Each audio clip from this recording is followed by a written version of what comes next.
दुरूद शरीफ पढ़ लें।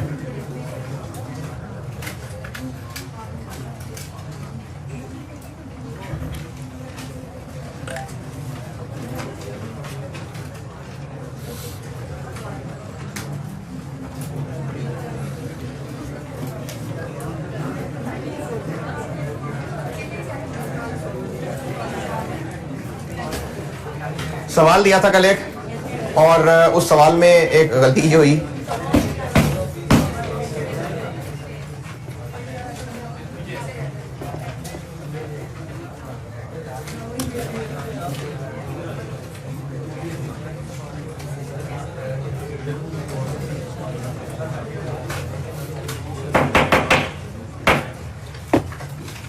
ये सवाल इस रिटन अटेम्प्ट का है और मैंने इसके नोट्स में शामिल इसको ये अपने सोल्यूशन आने से पहले ही कर दिया हुआ था, तो वो सवाल कॉपी करते हुए मुझसे गलती हो गई।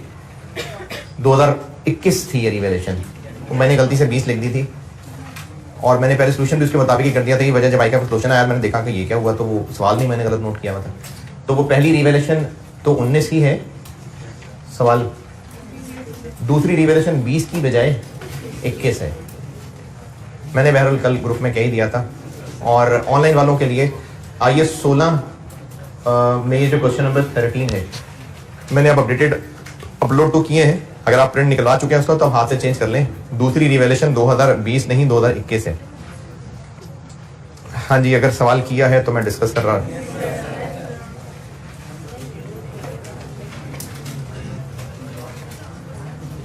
अच्छा, मेरा ख्याल है कि 2-3 सवाल तो सामने आ गए, तो कुछ बात समझ आई है। इतना कोई बहुत मुश्किल काम नहीं है ये। एक मैं बहरहाल आपको आज करा रहा हूँ नोट का सवाल, मिक्स आईएएस वाला, और एक होमवर्क दे दूंगा, बहुत है ये। और आज भी एक्स्ट्रा क्लास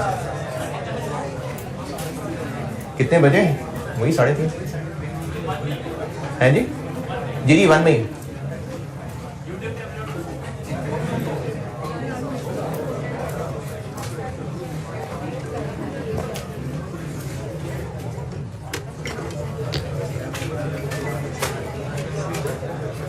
अच्छा, जिन्होंने भी किया है मसले बहुत ज्यादा हैं या कोई नहीं है?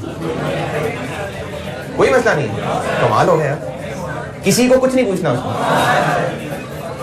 अल्हम्दुलिल्लाह जी। हाँ जी यार, ये तो मासूमियत से भरा सवाल है। रिक्वायरमेंट पड़ी है? तो रिक्वायरमेंट में नहीं पता चला कि कंपैरेटिव बनानी है कि नहीं बनानी है? सोचे में नहीं बनी हुई। अच्छा,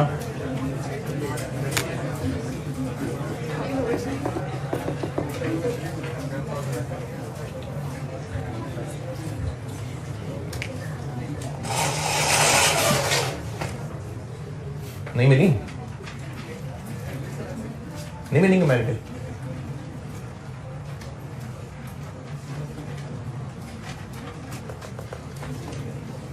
नहीं मिली?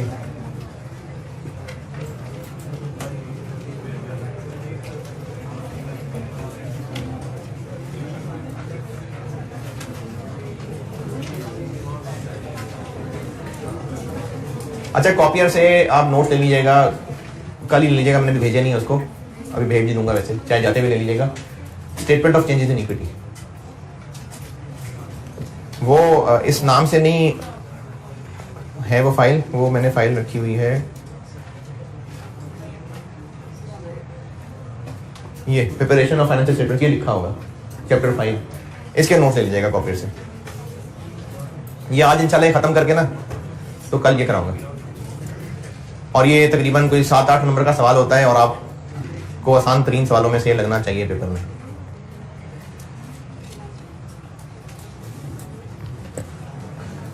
ये 21 है, ये 20 गलती से लिखा होता है, ये 21 है। तो इसमें 2 एसेट्स हैं और दोनों ही रिवैल्यूएशन मॉडल पे हैं। और उसमें अच्छी बात यह है कि आप वो टेबुलर वर्किंग कर लें तो सारे सवाल की फिगर वहीं से निकल आएंगी।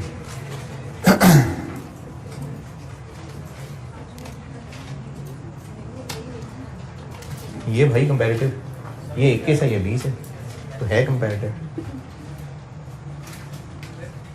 जी। कहाँ लाइव करा देखिए जी। मैं करता हूँ उस पर बात।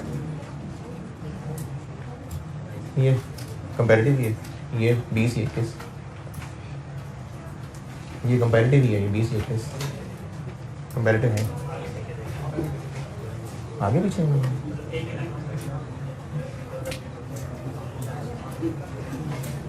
नहीं, मैं समझा नहीं बात।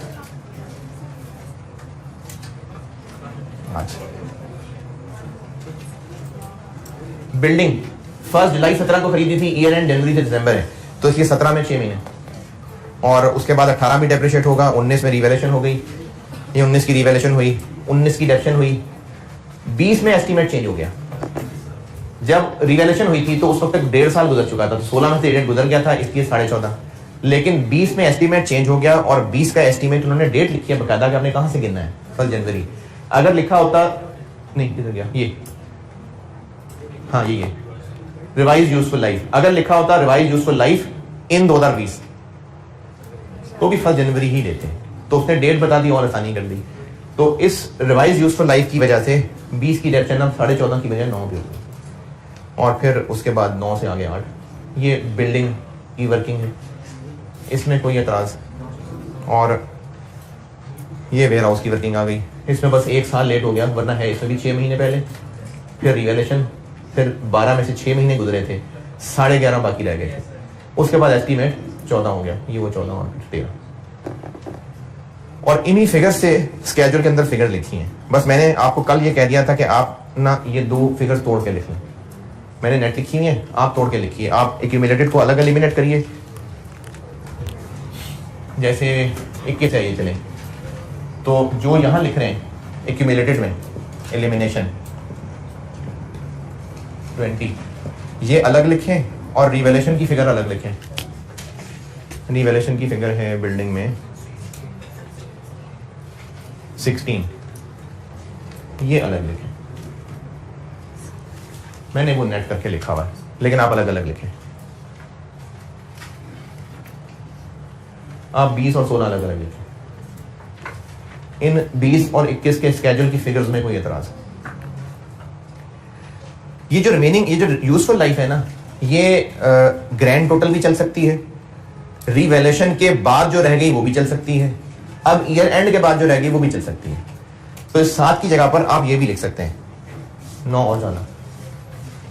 ये तो अब इसलिए नहीं रेलिवेंट रही क्योंकि ये बदल गई है। आप 9 भी लिख सकते हैं, 14 और 7 रिमेनिंग 7 और 12 भी लिख सकते हैं। बेहतर वैसे 9 और 14 ही है, बेहतर 9 और 14 है। ये 7 और 12 बेहतर नहीं है, अफजल नहीं है, अफजल ये नहीं। 16 और 12 तो रही नहीं ना, अब चेंज हो गई, वो एस्टीमेट रिवाइज हो गया ना, 16 और 12 तो रही नहीं है, तो चेंज हो गई, तो गलत वाली तो नहीं लिखेंगे। और ये जो टेबल बना लिया होता है, इसी टेबल से ही ये मूवमेंट इन सरप्लस मिलेगी, वहीं से वैल्यूज देख के लिखी है मैंने, और उसी टेबल से ये फिगर्स निकलेंगी। कैसे? जैसे बिल्डिंग है, 31 दिसंबर 20 की फिगर कैसे निकालें? 31 दिसंबर 20 की फिगर 96 में से 24 माइनस कर दें, कितना आ गया? 72, ये 72। और 21 की फिगर के लिए कितना आ गया? 63, ये 63। और वेयर हाउस में 31 दिसंबर 20 की फिगर प्लस कर लें 126.75, ये 126.75, और 21 लेस कर लें 117।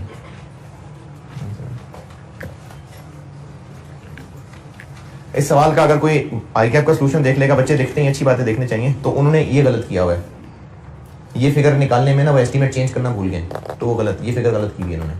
कॉस्ट मॉडल की फिगर भी अगर निकालनी हो तो एस्टीमेट तो बहरहाल चेंज होता ही है, तो ये फिगर आईकैप के सॉल्यूशन में ठीक नहीं है, उसमें उन्होंने एस्टीमेट चेंज करना भूल गए, पुरानी लाइफ के ऊपर कैलकुलेट कर दिए, तो वो ये फिगर गलत निकाली आईकैप के सॉल्यूशन में।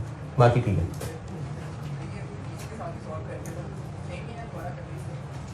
आप वो सवाल 20 के साथ कर दिया था, ठीक है, मतलब सवाल तो कर लिया ना, ठीक है, मेन तो काम प्रैक्टिस ही हो गया, सही है, कोई मसला नहीं। यानी जो सवाल ओरिजिनल मैंने गलत वाला लिखा हुआ था और जो मैंने ही उसके पूरा सोल्यूशन बनाया हुआ था, अगर वैसा है बस ठीक है, हो गया सवाल आपसे, इसमें और कोई आपकी तरफ से एतराज परेशानी? चले, एक मैं आपको नोट का सवाल और करा रहा हूं, और मिक्स्ड आईएएस में से।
आप पढ़ लीजिए, मैं करता हूं बोर्ड पे क्वेश्चन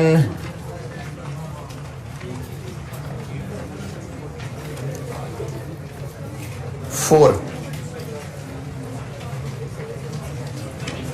जी। मिक्स आईएएस 16 में से नोट्स की प्रैक्टिस बस बहुत है। अब हम मिक्स आईएएस पे आते हैं और उसमें से आप पढ़ लीजिए क्वेश्चन नंबर 4, मैं करता हूं बोर्ड पे।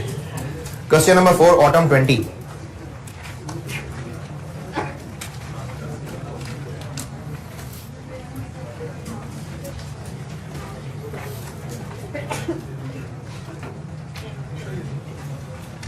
मिक्स्ड आईएएस वाले नोट्स में से question number 4 Harappa industries autumn 20 पढ़ लीजिए, मैं करता हूं बोर्ड पे। और ये मैंने जो आपको कहा था वो नोट्स भेज दिए कॉपियर के, और वो आप ले लीजिएगा।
जी पढ़ लिया तो शुरू करूं। रिक्वायरमेंट पीपी का नोट और मिक्स्ड आईएस में इसलिए कह रहा हूं उसको कि इसमें IS 23 भी है और IS 20 भी, तो ये मतलब है मिक्स्ड आईएस का। लेकिन बेस सवाल ये IS 16 यानी नोट का सवाल है, लेकिन साथ इसमें IS 23 भी मिक्स कर दिया उन्होंने, IS 20 भी मिक्स कर दिया। हो सकता है किसी सवाल में IS 36 मिक्स हो जाए, ये मिक्स्ड आईएस का मतलब है। चूंकि सवाल नोट का है इसलिए तरीका वही है कि एक कॉलम को लें और बीच में जो जो IS आ रहा है निमट लेंगे, तो ये हुई है ना। स्केड्यूल बनाना है और चूंकि सवाल में एडजस्टमेंट ज्यादा हैं तो इसलिए उन्होंने मेहरबानी ये की कि कंपैरेटिव फिगर्स नहीं रिक्वायर्ड। क्या क्या क्लासेस हैं?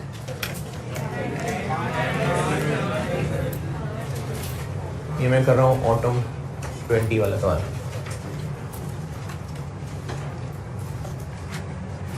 नोट पीपी का नोट मांगा हुआ है, 8 नंबर क्या लें चले? Property, plant and equipment.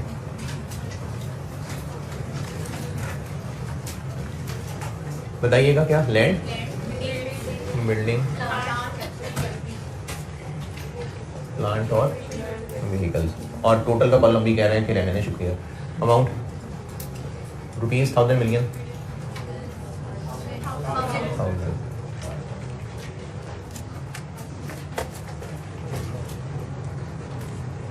Gross carrying amount, balance as at 1 जनवरी नहीं, जुलाई 30 जून ईयर एंड है ना 20, तो 1 जुलाई 19। लैंड से शुरू करते हैं, लैंड को पहले पूरा एंड तक पहुंचाते हैं, फिर एक एक करके क्लास। इसका तरीका मेरी तरफ से ये एडवाइस है कि आप एक एक कॉलम लेके पूरा पूरा सवाल सॉल्व करते जाएं, क्योंकि जब एक कॉलम के बारे में सवाल की इन्फॉर्मेशन ढूंढेंगे ना तो संभली रहेगी।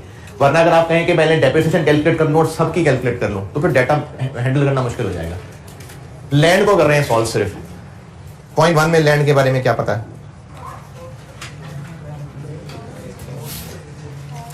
कॉस्ट तो नहीं है, रिवैल्यूड अमाउंट है, लेकिन एसेट अकाउंट का बैलेंस दिया हुआ है।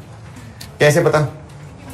क्योंकि एक्यूमुलेटेड का उसने अलग से बैलेंस दिया हुआ है। पॉइंट नंबर 1 में जो टेबल बना हुआ है इसमें उन्होंने आपको एसेट अकाउंट का अलग बैलेंस दिया है और एक्यूमुलेटेड का अलग बैलेंस दिया है। ये टेबल में हेडिंग से पता चल रहा है। और ये कब के बैलेंसेस हैं? 23 जून 19। हाँ, तो यही है जो हमने बीडी लिखना है। तो लैंड के अकाउंट में बीडी कितना लिखना है? 1 lakh.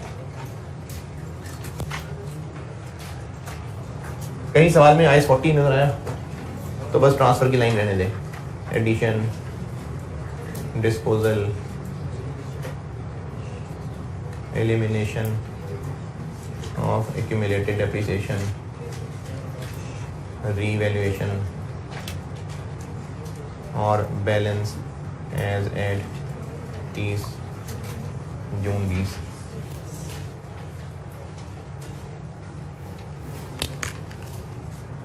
accumulated depreciation and impairment loss, balance as at 1st July 19, depreciation for the year, impairment loss for the year, disposal,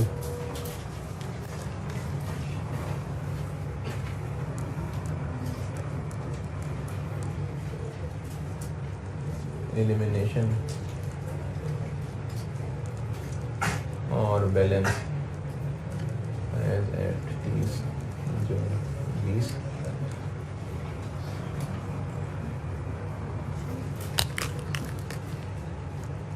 net carrying amount as at 30 June 20। लें ये स्केड्यूल का फॉर्मेट। और land को शुरू करते हैं तो पहले लैंड को खत्म कर लेते हैं। ये स्केड्यूल बना लें, फिर मैं फिगर्स पे आता हूं।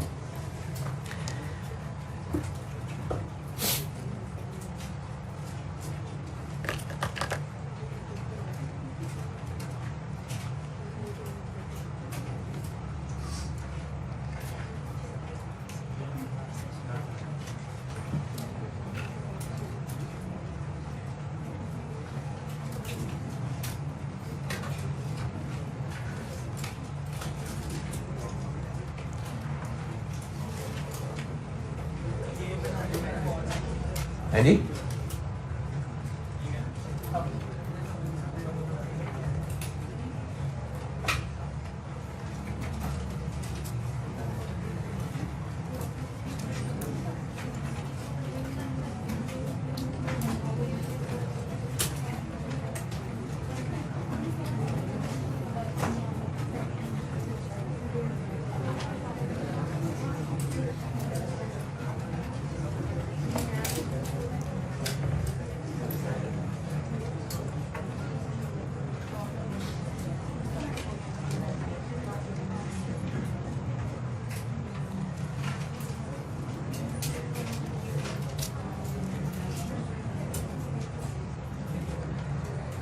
हाँ जी चले लैंड। पॉइंट नंबर 1 में लैंड के बारे में एसेट का बैलेंस पता था, लिख लिया, और एक्यूमुलेटेड का पता है, लिख लिया।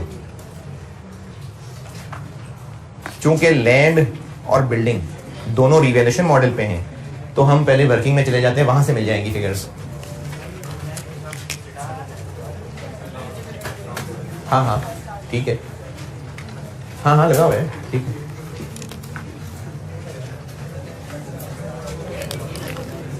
स्केड्यूल कंपैरेटिव भी बनानी है, वो 3 अंग्रेजी की लाइन है, एक रिवैल्यूएशन की डिटेल, मूवमेंट इन सरप्लस, और अगर कॉस्ट मॉडल होता, ये है नोट। अब इसमें आपकी कितनी जगह चाहिए वो आप देख लें।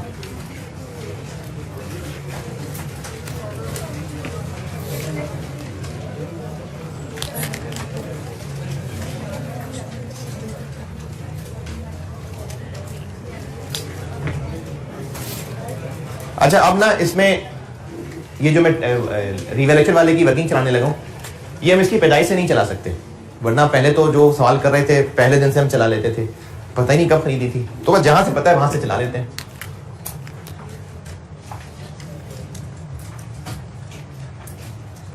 हमें पता है यहां से 1 जुलाई 19 से पता है हमें, ये हमें पता है, वो लिख लेते हैं। इधर आ रहा है 1 लाख और इधर आ रहा है 12,000, ये है स्टार का मतलब। आपको पहले पॉइंट में जो टेबल दिया हुआ है उसमें लैंड के सामने सरप्लस खाली नजर आ रहा है ना, और टेबल के नीचे बिल्कुल स्टेरिक लगा के लिखा हुआ है कि 12 मिलियन पहले रिवैल्यूएशन करते हुए P&L को चार्ज हुआ है। तो ये वाली चीज है जो बताइए कि आप जब वर्किंग खोलें तो सरप्लस में कुछ नहीं है, P&L में 12। हाँ हाँ क्या लैंड ना, स्टेरिक किस पे लगा हुआ है? लैंड पे। ये जो स्टेरिक लगा हुआ है लैंड के साथ लगा ना टेबल में, तो ये बात उस लैंड के बारे में हो रही है। तो वो इस स्टेरिक की लाइन का मतलब यही है कि आपको जो भी स्टार्टिंग बैलेंस दिया हुआ है लैंड से रिलेटेड यहां कुछ नहीं है, यहां है 12, ये मतलब है स्टेरिक का। पॉइंट नंबर 1 में जो टेबल दिया है उसमें लैंड के वर्ड के साथ स्टेरिक लगा है, तो इसका मतलब है कि जो टेबल के नीचे स्टेरिक वाला सेंटेंस है वो लैंड के लिए है सिर्फ। तो लैंड में P&L को चार्ज हुआ था आखिरी दफा, सरप्लस में नहीं था, तभी सरप्लस 0 आ रहा है लैंड का। 12,000 वहां नेगेटिव है। चल लैंड में और आगे क्या है? पॉइंट नंबर 1 की चीजें लिख ली। पॉइंट नंबर 2 में 30 जून 20 पे आके लैंड रिवैल्यू हुई है, तो पहले डेप्रिशिएट कर लें ना करें? चलो नहीं करते, तो 30 जून 20 रिवैल्यूएशन कहां तक पहुंचाना है? 120 तक। पहले 12 ये रिवर्स होगा और 8 यहां आ जाएगा और लैंड बस खत्म। लैंड का आगे कुछ नहीं।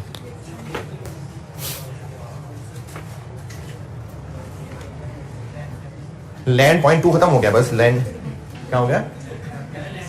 लैंड की डेप्शन बिल्कुल हो सकती है अगर लैंड ऐसे इलाके में होती जहां कुछ अर्से बाद उसने खत्म हो जाना होता, तो बिल्कुल हो सकती है लैंड की डेप्रिसिएशन। इस सवाल में क्यों नहीं है? बताया हुआ है, इनफाइनाइट बताया तो हुआ है, तो इसलिए डेप्रिसिएशन नहीं। तो जनरली लैंड, ये शहरी जमीन की जनरली नहीं होती डेप्शन। पॉइंट नंबर 1 120 तक पहुंचाना है, तो उसको 20 अपवर्ड कर दिया जी। 12 क्या? नहीं, अगर पिछले साल का बनाते तो फिर वो डेटा बताता कि ये कब हुआ था रिवैल्यू। उसने आपसे चूंकि बनवाना ही सिर्फ 20 था, इसकी इंफॉर्मेशन सिर्फ 1 जुलाई 20 की दी है, 1 जुलाई 19 की दी है। अगर कंपैरेटिव बनाना होता ना तो फिर बताता कि कब रीवैल्यू किया था। लैंड पॉइंट 1 में रीवैल्यू कर दी 30 जून पे, और उसके बाद पॉइंट 3, पॉइंट 4, 5, 6, 7 लैंड का कोई दोबारा जिक्र नहीं है। लैंड होगी पूरी, चीजें लिख लेते हैं यहां पर, एडिशन कोई नहीं है, डिस्पोजल कोई नहीं है, एक्यूमुलेटेड को एलिमिनेट नहीं करना, रीवैल्यू करनी है 20, और ये सारा ही खाली है।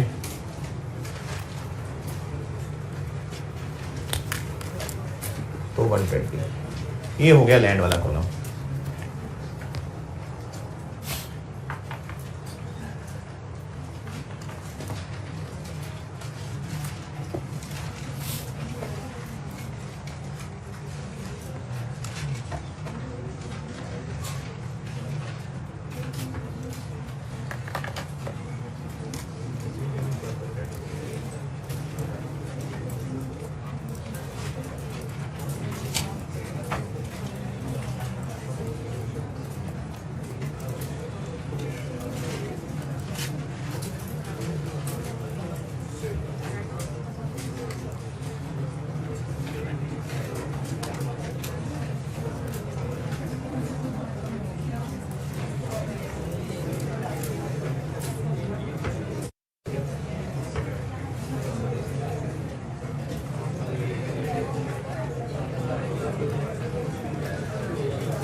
Land done. बिल्डिंग भी चूंकि रिवैल्यूएशन मॉडल पे है तो बिल्डिंग के भी हम पहले टेबुलर वर्किंग कर लेते हैं, उसके बाद फिर वो भर लेंगे।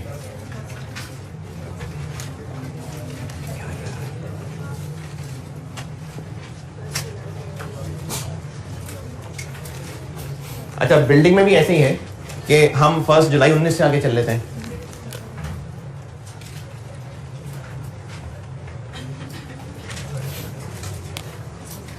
जी कितना? नहीं 56। हम अपनी वर्किंग के अंदर ये नेट बुक वैल्यू चला रहे होते हैं। 70 तो उस बिल्डिंग के अकाउंट का बैलेंस है, एक्यूमुलेटेड में 14 है, तो हम जो कि एक पॉइंट से आगे बढ़ा रहे हैं वर्किंग को, तो उस वक्त 70 नहीं है, 56 है। दोबारा देखें, अगर हम इस सारी वर्किंग को पहले दिन से चला रहे होते तो फिर जरूर डेप्रिसिएशन करते करते करते यहां तक इस कॉलम में इतना ही आ गया होता। आपको जो सवाल में बैलेंस दिया हुआ है इस वक्त, एसेट यानी बिल्डिंग के अकाउंट में 70 है, साथ एक्यूमुलेटेड में भी तो बैलेंस आ रहा है, तो करते करते हम यहां तक पहुंचे होते हैं जब, तो इतना ही आ रहा होता, तो 56 नहीं, सरप्लस में कितना आ रहा है? 16।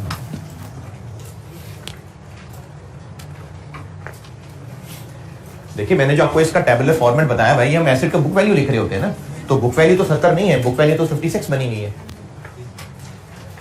चलिए अब यहां से आगे चलते हैं। बिल्डिंग में और क्या क्या हुआ? पॉइंट नंबर 2, बिल्डिंग रीवैल्यू हो रही है ईयर एंड पे जाके। अच्छा उससे पहले बाकी देख लें, कुछ और तो नहीं है। पॉइंट 3, 4, बस बिल्डिंग यही है। पॉइंट 2 हम लोग एक एक कॉलम लेके चल रहे हैं और उस कॉलम के रिलेटेड सवाल में जो कुछ है पहले वो कर लेते हैं, फिर अगले कॉलम पे जाते हैं। तो बिल्डिंग के बारे में बस ये पॉइंट 2 ही है। तो पहले डेप्रिशिएट करें या पहले रिवैल्यू करें? पहले डेप्रिसिएशन चार्ज होगी, और खामोशी के साथ सब लोग ट्राई करें, पहले अकल लगाइएगा, इतना कुछ सिंपल नहीं है, जज्बाती हरकत ना करिएगा। एक अजम्पशन बहरहाल लेनी पड़ेगी, वो मैं आपको पहले बता देता हूं। इस बिल्डिंग के सामने जो यूजफुल लाइफ लिखी हुई है वो 20 लिखी हुई है। ये बिल्डिंग खरीद, अगर खरीदी का पता होता तो ही हम रीवैल्यूड अमाउंट को रिमेनिंग पे डेप्रिशिएट करते। पता ही नहीं कब खरीदी थी, तो जब कब खरीदी थी नहीं पता, इसलिए ये भी नहीं पता कि 20 फिर कब से शुरू हो रही थी। तो अजम्पशन ये लेनी पड़ेगी कि ये जो 20 की लाइफ दी हुई है, ये जब आखिरी बार रिवैल्यूएशन हुई थी ये उसके बाद की दी हुई है। ये चूंकि एक दो सवालों में और भी है ना, इसलिए ये अजम्पशन आप याद रख लीजिए। इस सवाल में बिल्डिंग की लाइफ 20 साल दी हुई है, लेकिन डेट ऑफ परचेज नहीं बताई। डेट ऑफ परचेज बताते तो यकीनन वहीं से ही चलनी होती, नहीं पता बिल्डिंग कब खरीदी थी हमने। तो इस 20 साल की गिनती कहां से शुरू करें? तो अजम्पशन ये है कि जो आखिरी रिवैल्यूएशन हुई थी वहां से 20 साल बाकी थे। चले अब आप करिए इसकी डेप्रिसिएशन 20 की कैलकुलेट।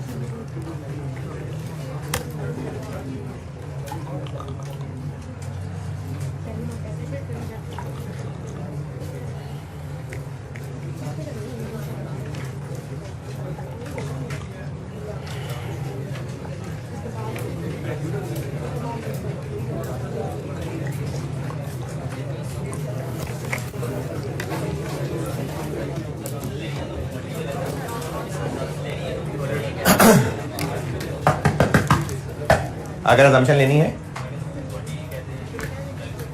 कि अब से रिमेनिंग इतनी है,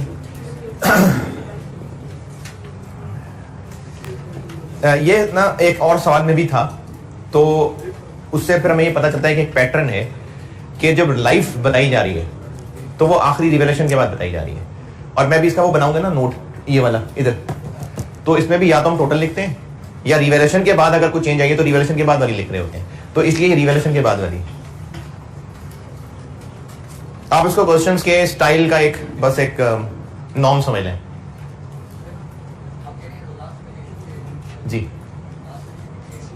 ये तो आपने सोचना है, ये तो आपने सोचना है। हम लोगों को अच्छा सवाल ये है कि अगर ये 20 साल हमने अज्यूम ही करने हैं तो क्यों ना अब से 20 रिमेनिंग अज्यूम कर लें। तो बात सही है, लेकिन कुछ चीजें होती हैं जो आईकेप के क्वेश्चंस का एक पैटर्न चला रहा होता है, एक नॉर्म्स होती हैं। तो लाइफ स्ट्रेट लाइन मेथड हो अगर, तो हर साल की कैलकुलेशन के लिए वही लाइफ ही यूज होगी, लेकिन रिवैल्यूएशन के बाद वो फिगर बदलनी पड़ जाएगी। क्यों? क्योंकि रिवैल्यूड अमाउंट को हमने रिमेनिंग पे बांटना होगा। तो स्ट्रेट लाइन मेथड में लाइफ का डिजिट हमें चेंज कब करना पड़ रहा है? रिवैल्यूएशन के बाद। हर साल तो नहीं जरूरत ना करने की। अगर एक एसेट की कॉस्ट 100 मिलियन है, इसकी लाइफ 10 साल है, तो ईयर 1 की डेप्रिसिएशन 100 को डिवाइडेड बाय 10 कर दें। ईयर 5 की डेप्रिसिएशन 100 को डिवाइडेड बाय 10। क्यों? क्योंकि स्ट्रेट लाइन है, तो हमें ये लाइफ वाला डिजिट बार बार चेंज करने की जरूरत ही नहीं है। हाँ, रिवैल्यूएशन होगी तो चेंज करना पड़ेगा, और जब रिवैल्यूएशन हो जाएगी तो हमें फिर तब रिमेनिंग चाहिए होगी। तो ये डिजिट चेंज करने की जरूरत ही तब पड़ी होगी जब रिवैल्यूएशन हुई होगी। हर साल चेंज करने की जरूरत नहीं है।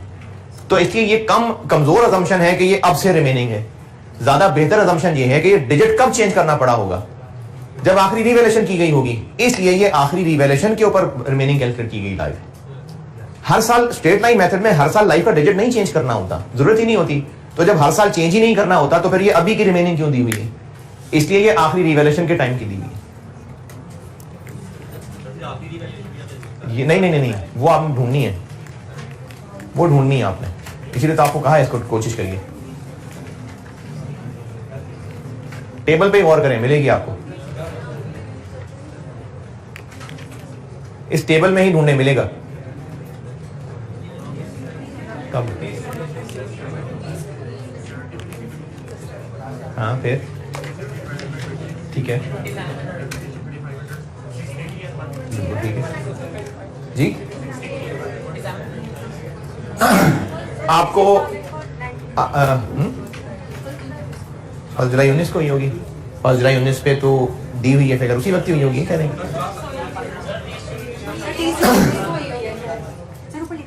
क्या ये बैलेंस लिखा है? अच्छा चले, मैं अपने सवाल को 2 टुकड़ों में तोड़ लेता हूं ताकि आपको सोचने में निस्बतन आसानी हो। पहला टुकड़ा ये है, मैं अब सवाल में तोड़ रहा हूं। मैं आपसे भी ये नहीं पूछ रहा कि रिवैल्यूएशन कब हुई थी, सिंपली इतना पूछ रहा हूं डेप्रिसिएशन फॉर द ईयर कितनी। कैसे? क्योंकि जब रिवैल्यूएशन होती है तो हम रिवैल्यूड अमाउंट को रिमेनिंग लाइफ पे बांटते हैं। और ये कैसे पता कि 70 रिवैल्यूड अमाउंट है? एक तो लिखा हुआ है, दूसरा आपको एक दफा बात बताई थी कि एसेट के अकाउंट में जो बैलेंस आ रहा होता है या तो वो कॉस्ट होती है या वो आखिरी रिवैल्यूड अमाउंट होती है, क्योंकि एक्यूमुलेटेड का अलग से चल रहा होता है। तो ये जो बिल्डिंग के सामने फिगर नजर आ रही है, बिल्डिंग अकाउंट का बैलेंस है। कैसे पता ये बिल्डिंग अकाउंट का बैलेंस है, बुक वैल्यू नहीं है? क्योंकि एक्यूमुलेटेड का बैलेंस अलग से दिया हुआ है। तो ये बिल्डिंग अकाउंट का बैलेंस है 70,000। जब डिस्पोजल पढ़ाई थी ना मैंने, तब ये बात की थी कि एसेट के अकाउंट में किसी भी वक्त या तो उसका कॉस्ट का बैलेंस आ रहा होगा और ये तब की बात है अगर एक्यूमुलेटेड अकाउंट अलग से बना हुआ है तो एसेट अकाउंट में या कॉस्ट होगी या फिर आखिरी रीवैल्यूड अमाउंट होगी। इससे भी पता चल रहा है। दूसरा उसने लिखा हुआ है हेडिंग के ऊपर, भाई इस कॉलम की हेडिंग में ही क्या लिखा है, कॉस्ट या रीवैल्यूड अमाउंट, तो ये रीवैल्यूड अमाउंट है आखिरी वाली। तो रिवैल्यूएशन जब भी हुई थी वो 70 तक हो गई थी, और अब से ऑनवर्ड जब भी किसी भी साल की डेप्रिसिएशन कैलकुलेट होगी तो वो 70 डिवाइडेड बाय 20 ही होगी। ये डेप्रिसिएशन। दूसरा सवाल, ये कितना,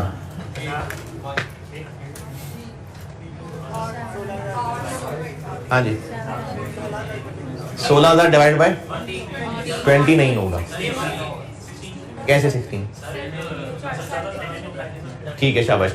इस सवाल में आपको एक्यूमुलेटेड डेप्रिसिएशन का बैलेंस नजर आ रहा है। तो जिन लोगों को लग रहा है कि अभी अभी 30 जून 19 को ही रीवैल्यू हुआ था, तो रीवैल्यू होते ही एक्यूमुलेटेड बैलेंस भी आ गया।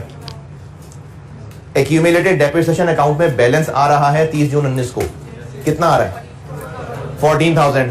तो रीवैल्यूएशन के बाद कुछ टाइम गुजरा था तभी तो डेप्रिसिएट हुए थी। कितने साल गुजरे थे, ये पहले भी एक दफा सवाल में मैं कर चुका हूं डिस्कस। एक साल की डेप्रिसिएशन कितनी, 35। तो कितने ईयर्स गुजर चुके होंगे कि वो डेप्रिशिएट होते होते 14,000 तक पहुंच गया।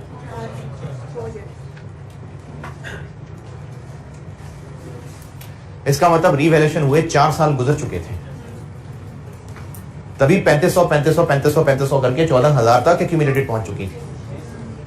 तो ये 16,000 का जो सरप्लस का फिगर है ये तब क्रिएट हुआ था या अभी बैलेंस आ रहा है? ये बैलेंस आ रहा है, ये बैलेंस दिए हुए हैं। इस टेबल को गौर करो बेटा, इस टेबल में जो रुपीस है ना उन पे हेडिंग क्या है ऊपर, ये बैलेंसेस हैं। यानी जो एसेट अकाउंट का बैलेंस 30 जून 19 पे आ रहा था, जो एक्यूमुलेटेड डेप्रिसिएशन अकाउंट का बैलेंस था सीडी 30 जून 19 पे, जो सरप्लस का बैलेंस 30 जून 19 पे आ रहा था, ये बैलेंसेस दिए हुए हैं।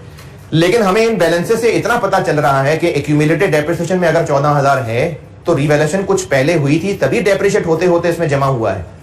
कितनी पहले हुई थी? 3500 एक साल की डेप्रिसिएशन है, तो 4 साल गुजरे थे तभी एक्यूमुलेटेड में 14 आया था। अब अगर 4 साल गुजर चुके थे तो अब से ऑनवर्ड रिमेनिंग कितने रह गए थे?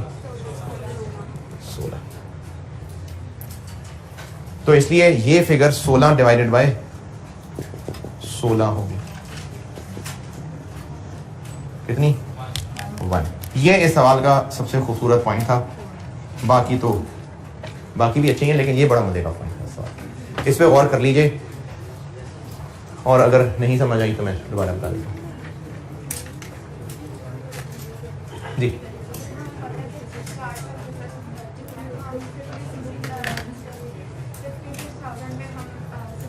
कर लें 56,000 डिवाइड बाय 16 करें।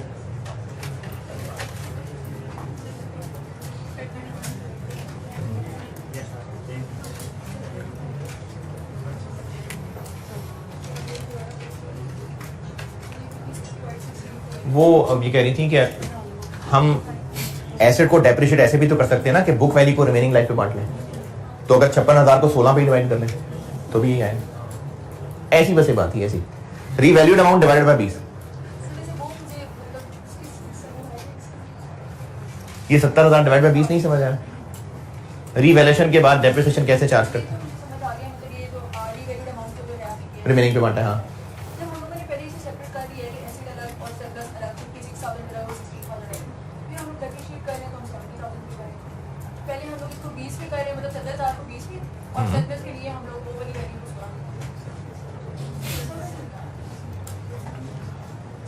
स्ट्रेट लाइन मेथड, मैंने तो बोला ही नहीं दिया, आगे भी बोल रहा हूँ। स्ट्रेट लाइन मेथड में अगर 4-5 साल गुजर गए हैं तो हम cost divided by useful life को ही हर कॉलम हर लाइन में लिख दें या हर बार बुक वैल्यू को रिमेनिंग लाइफ से बांटें?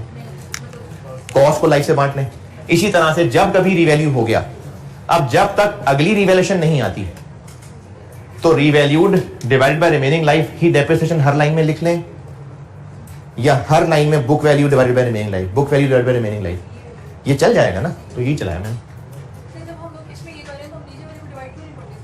क्योंकि ये जो 70,000 है वो ये नहीं है, वो रिवैल्यूड अमाउंट है। एक एसेट की कॉस्ट थी 100, 1 जनवरी 11, लाइफ इसकी 10 साल थी। 31 दिसंबर 11 की डेफिनेशन कैसे निकालेंगे? 100/10। 31 दिसंबर 12 की डेफिनेशन कैसे निकालेंगे? क्या जरूरी है कि 90/9 करें? 100/10 चल जाएगा ना। फिर ये 1 जनवरी 13 को रीवैल्यू हो गया और रीवैल्यू होके ये 88 तक पहुंच गया। अब हम जब 31 दिसंबर 13 की डेफिनेशन चार्ज करेंगे तो 100/10 करेंगे। अब क्या करें? Revalued amount divided by remaining life, जो कि 8 रह गई है।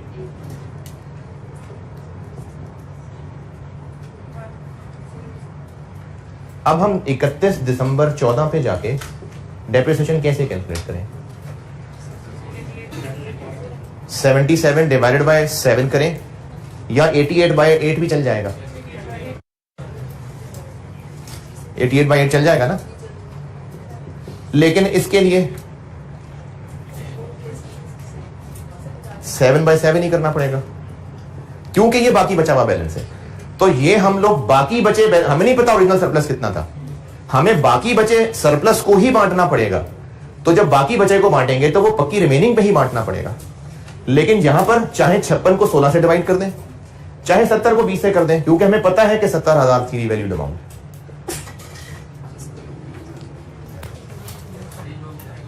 अच्छा एक मिनट, ये कैसे पता कि 16 बैलेंस है? वो कहां ही बैलेंस कह के जी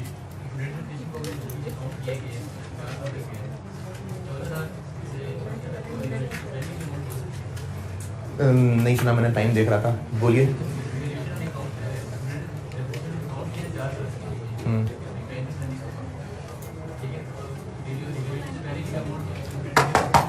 रिवेलेशन से पहले की भी यार, तो जवानी का इतना अरसा गुजार दिया 16 में। जब रिवेलेशन हुई थी तो उससे पहले की एक्यूमुलेटेड खत्म नहीं कर दी थी। जब आखिरी रिवेलेशन हुई थी तो एक्यूमुलेटेड तो 0 कर दिया होगा। तो अब जितना भी एक्यूमुलेटेड में बैलेंस आ रहा है ये उसके बाद वाला ही आ रहा है। 3500 और 1000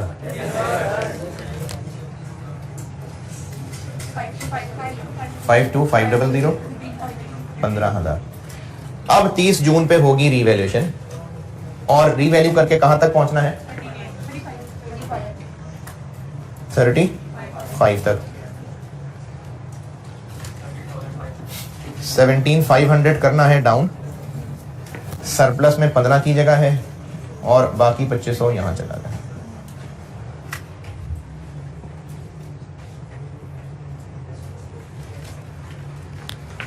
ये बिल्डिंग की कैलकुलेशन हो गई।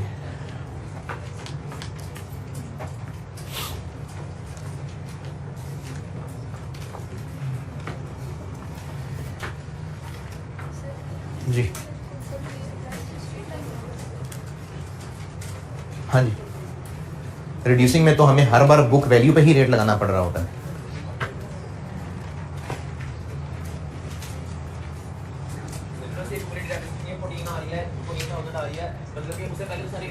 जी, तो ये रिवैल्यूएशन के बाद की ही है जो भी है।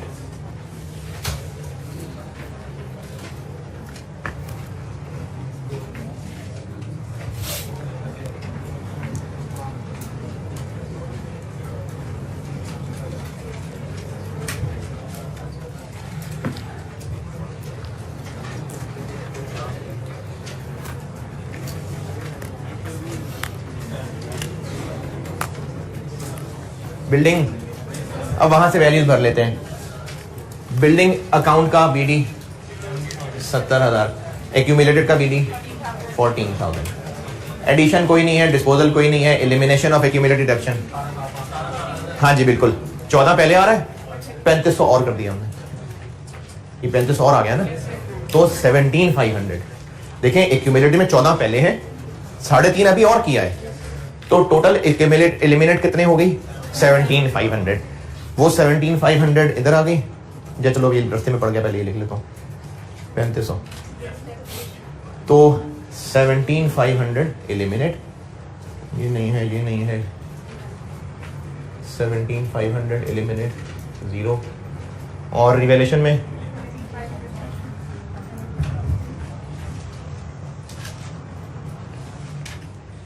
ये 17,500 और है, ये और है, ये 17,500 ये वाला है जो एलिमिनेट किया है, ये 17,500 रिवैल्यूएशन डाउनवर्ड वाला है।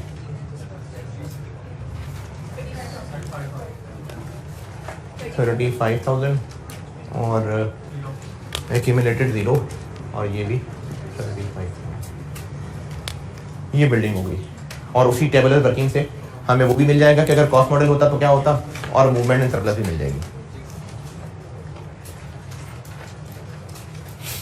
प्लांट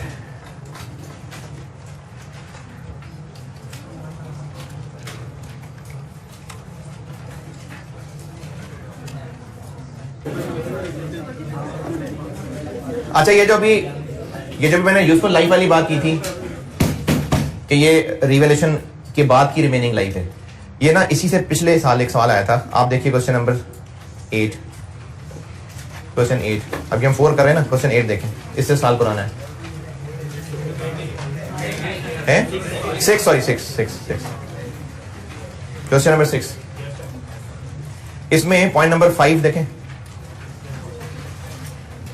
ऑफिस बिल्डिंग 20 इयर्स और स्टेरिक लगा के नीचे लिखा हुआ है कि ये लास्ट रिवैल्यूएशन पे रिमेनिंग थी।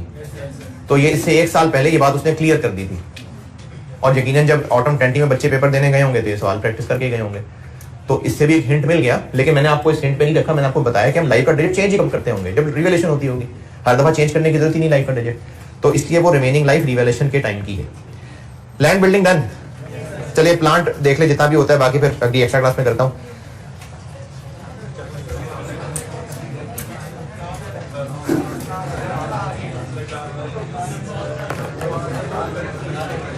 बहुत सुस्त हूं यार आप लोग आने में ना, सेटल होने में भी बड़ा टाइम लगाते हैं। कम से कम 15 मिनट लगा देते हैं आप लोग सेटल होने में। मैं तो यहीं खड़ा होता हूं। मैं FAR 2 के एंड टाइम की बात नहीं कर रहा, मैं कह रहा हूं कि आप उनके एंड टाइम से कम 15 मिनट लगाते हैं सेटल होने में। जी, मैं क्लास FAR 2 की छोड़ता हूं और ये शुरू करने में कम 15 मिनट का गैप होता है। अब तो बाहर फीसें भी नहीं चेक होती शायद।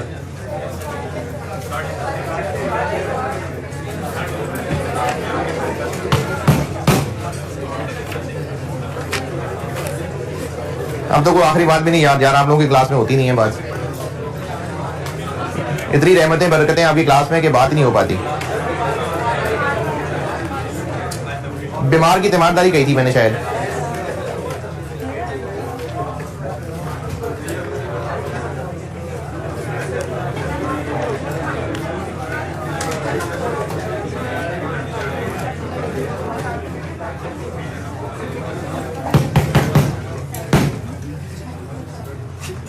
एक चीज होती है माल की, दौलत की कसरत, खाने की कसरत, आसानियों की कसरत, आसाइशों की कसरत। एक होती है बरकत। इसकी मिसाल ऐसे समझ लीजिए कि अगर एक शख्स महीने के 50,000 कमा रहा है, लेकिन उसके घर में कोई बीमारियां नहीं है, कम खाने में भी मज़ा भी बन रहा है, सेहत भी बन रही है, घर के अंदर जो पैसे ला रहा है वो हलाल हैं, तो उसकी वजह से उस खाने के असरात मिजाज पे पड़ रहे हैं। लोगों के घर में मिजाज, फर्मा बरदारी, ताबेदारी, ईमानदारी, ये उसके असरात पड़ रहे हैं। फिर घर में फ्रिज खराब नहीं हो रहा, हर दूसरे दिन नलके खराब नहीं हो जाते, गटर बंद हो रहा है, बार बार खुदाई करानी पड़ी, ये नहीं हो रहा, मोटरसाइकिल नहीं खराब हो रही। अब वो बज़ाहिर 50,000 कम थे, लेकिन ज़रूरतें सारी पूरी हो गई और अच्छी पूरी हो गई। ये बरकत है। इसके मुकाबले पे एक शख्स है जो 50,000 के मुकाबले में 50 लाख कमा रहा है महीने के, लेकिन वो है हराम।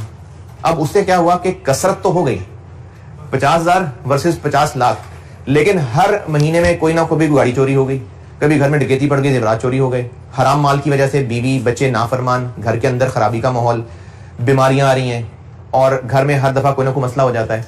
तो वो जो 50 लाख इन हो रहा है उससे फायदे भी नहीं हो पा रहे, और अगर सारे खर्च नहीं भी हो रहे